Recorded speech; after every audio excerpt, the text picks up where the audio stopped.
Bonjour à tous, bienvenue dans Santé Bonheur. Je vous accueille depuis l'hôpital de Seclin, un hôpital qui vient d'ouvrir un nouveau pôle pour la mère, l'enfant, la maternité et la pédiatrie.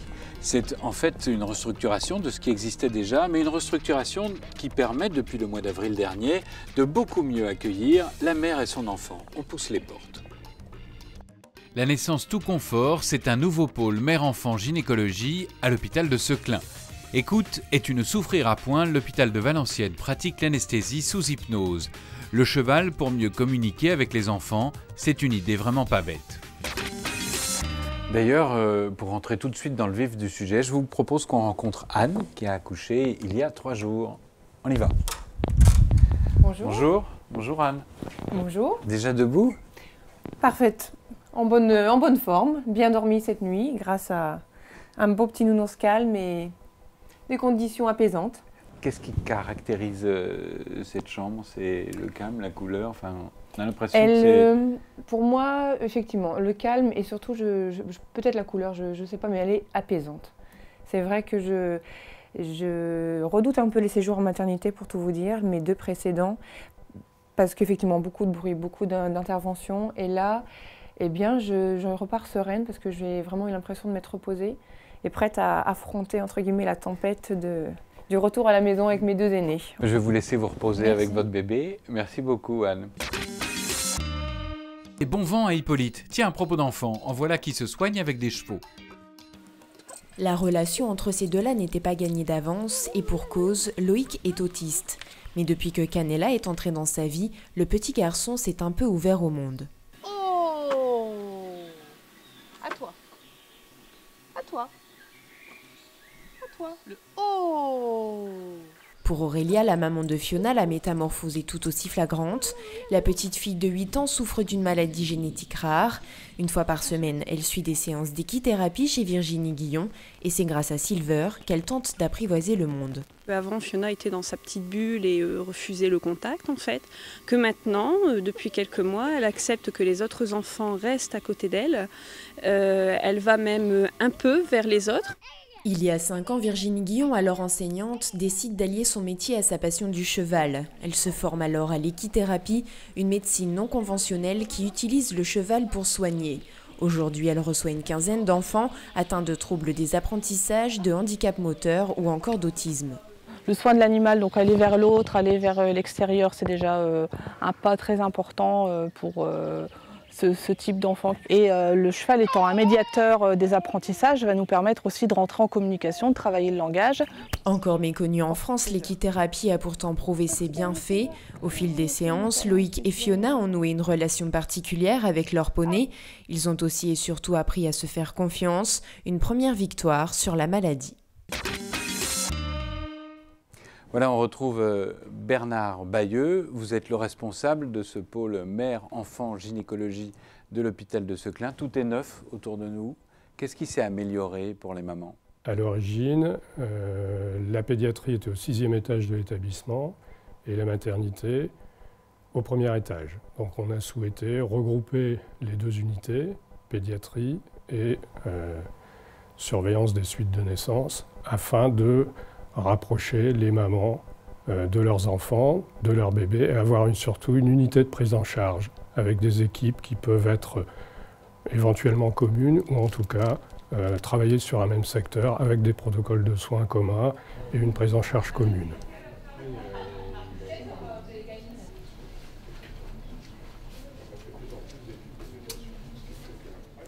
Quand tout est neuf comme ça, on se dit que tout le monde va venir chez vous.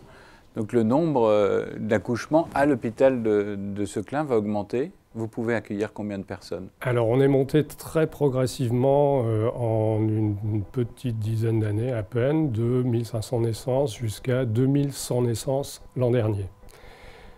Donc une activité qui a fortement progressé. On fait à peu près une naissance sur 2 dans notre secteur de rattachement vient accoucher ici.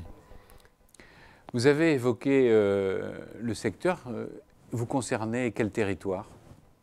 On est la seule maternité sur le secteur sud de l'île, entre l'île Intramuros, l'île-ville, et le secteur nord de l'Artois, et notamment la maternité de Lens. Donc un gros secteur de recrutement qui fait environ 250 000 habitants.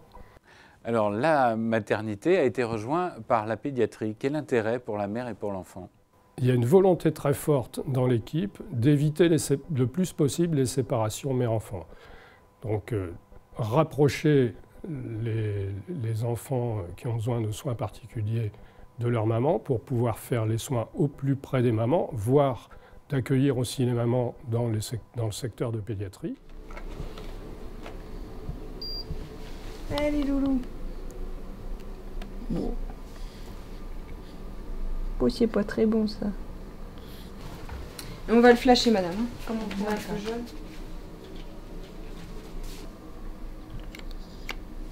Vous souhaitez aussi confirmer votre prise en charge des prématurés. Donc on a prévu dans notre structuration, d'une part les locaux nécessaires pour accueillir ces nouveau-nés, si l'autorisation nous est accordée, et également les équipes nécessaires avec des pédiatres qui ont des compétences en néonatologie et bien sûr des équipes de soins, des équipes de puériculture qui seront adaptées à cette prise en charge. Je vous remercie beaucoup, Dr Bayeux. Maintenant, je vous emmène à l'hôpital de Valenciennes pour une expérience pas encore très connue. C'est l'hypnose au service de l'anesthésie. Regardez, un reportage de Julie Ségala. Hôpital de Valenciennes, service de gastro-entérologie. Dans le bloc opératoire numéro 4, un murmure presque indicible. Ne rien faire pour être agréable et confortable. Ne rien faire d'autre que de se calquer sur cette respiration. Le contexte chirurgical est un peu particulier puisqu'ici, l'intervention se fait sous hypnose médicale. Ne rien faire d'autre que de regarder, que de voir, que de sentir, que de se remémorer cet endroit agréable, cet événement agréable. Et vous partez sur le chemin de cet endroit. Le docteur Barbara Bruy est anesthésiste et depuis 1 an, elle propose aux patients de remplacer l'anesthésie générale par l'hypnosédation couplée à une anesthésie locale. Pour déconnecter le patient de ce qui l'entoure, elle va lui évoquer des souvenirs agréables à l'oreille. Alain, lui, a décidé de passer ce moment en Alsace. De Kaysersberg peut-être, de visiter la ville, cette ville fortifiée. En quittant la consultation d'anesthésie, on lui demande de choisir un thème qu'il a déjà vécu, qui était tout à fait agréable et qu'il a envie de revivre. Ça peut être un endroit de vacances, ça peut être un événement. Et ensuite, on se base lors de l'examen sur ce thème pour le focaliser sur cet endroit agréable qui nous permet pendant ce temps-là d'effectuer l'examen.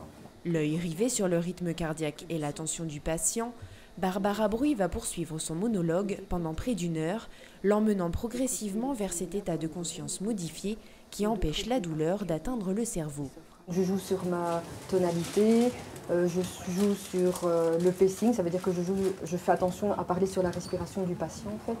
Je joue aussi sur l'intensité des mots.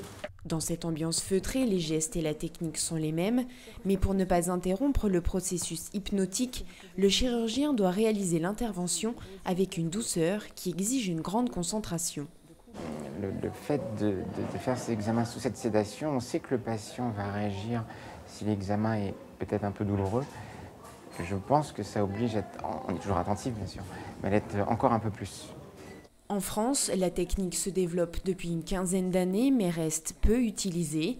Pourtant, les scientifiques sont unanimes, l'hypnose est une réelle alternative en termes de soins, puisqu'elle réduit de manière significative les douleurs post-opératoires et permet aux patients de reprendre une activité normale beaucoup plus rapidement. Ces gens consomment moins d'antalgiques, moins de médicaments pour la douleur, ils ont moins de nausées, vomissements, ils ont été vraiment acteurs de l'intervention. À l'hôpital de Valenciennes, une 30aine d'opérations a déjà été réalisée sous hypnose. Mais attention, pas question d'avoir recours à cette technique pour les interventions lourdes ou à cœur ouvert. Seuls les actes dits de surface sont concernés, comme les changements de prothèses mammaires, les interventions sur la thyroïde ou encore les coloscopies. Toujours à l'hôpital de Seclin, au pôle mère-enfant gynécologie, après la relaxation, eh bien, la chambre de pré-travail, c'est presque prêt pour accoucher de quoi? Eh bien, d'un petit module sur les bons gestes pour préserver son cœur et ses artères. C'est bon à savoir avec la Fondation Cœur et Artères.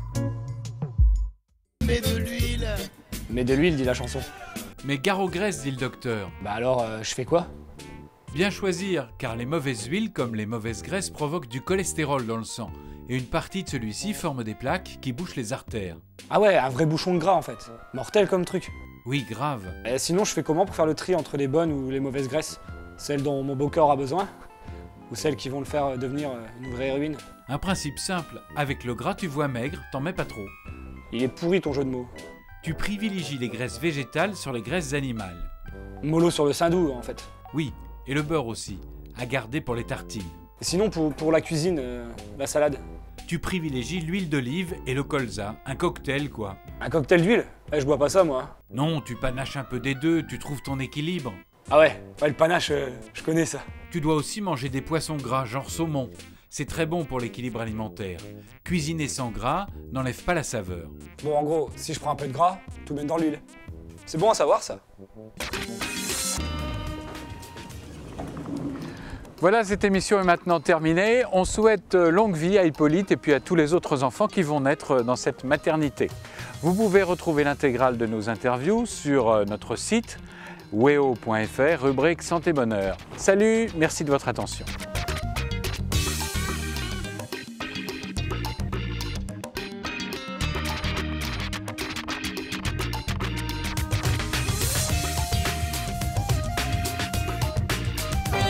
Retrouvez cette émission et bien plus sur weo.fr.